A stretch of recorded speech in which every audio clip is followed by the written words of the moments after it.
One day, as young Adam was enjoying his daily routine of exploring the nature surrounding his small village, a mysterious blue glow caught his eye.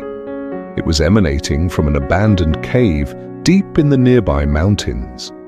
Known for his love of adventure and his curiosity for the unknown, Adam decided to follow his instincts and enter the cave without telling anyone.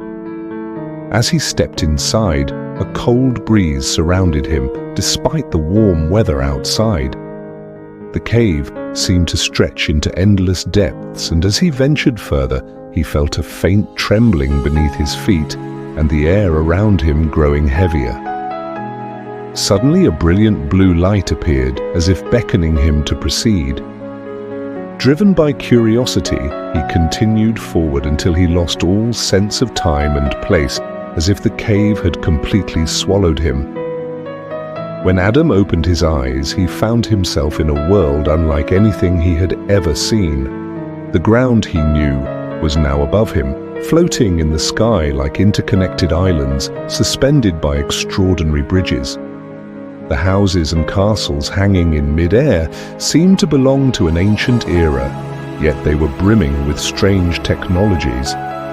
Below him, the sky stretched infinitely, filled with thick clouds drifting gently, resembling a vast celestial ocean. As he tried to move, Adam quickly realized that gravity in this world was different. Each step lifted him off the ground rather than anchoring him. Struggling to maintain balance, he nearly fell into the lower sky, but a hand grabbed him firmly. "You're new here, aren't you?" said a girl with silver hair and glowing eyes. Her name was Ella, and her attire was crafted from lightweight materials that suited the physics of this peculiar world. Ella guided Adam to one of the floating cities and began explaining the nature of this place.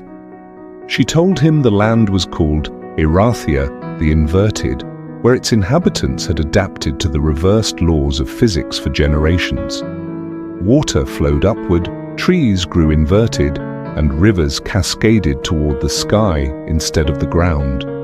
Unaccustomed to these laws, Adam struggled to adapt.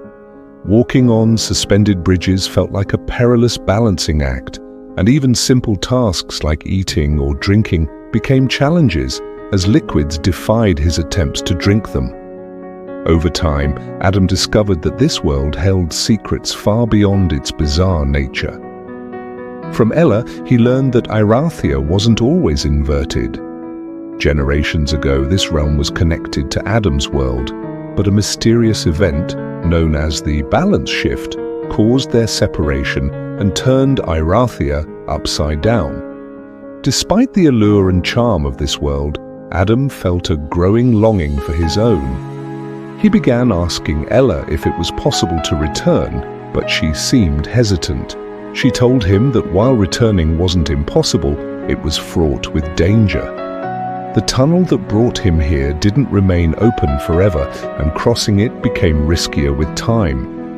One night, while wandering through the suspended city, Adam stumbled upon an ancient library filled with manuscripts detailing Erathia's history and hints about the tunnel. He read about others who had attempted to return to their original worlds, but no one knew if they had succeeded or vanished into the void between realms. Adam found himself at a crossroads: to stay in this world, where he could learn to adapt and start anew, or to risk everything for a chance to return home. The next day, Adam made his decision. Ella led him to the tunnel entrance, where the blue light was fading rapidly.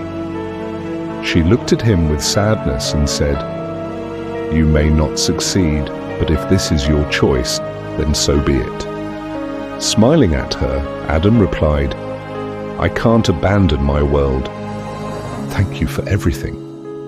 He stepped into the tunnel as its walls began to narrow and the vortex grew more intense. He felt his body dissolving, while his memories of the inverted world started to fade. The final scene shows Adam's face as he closes his eyes, surrounded by darkness.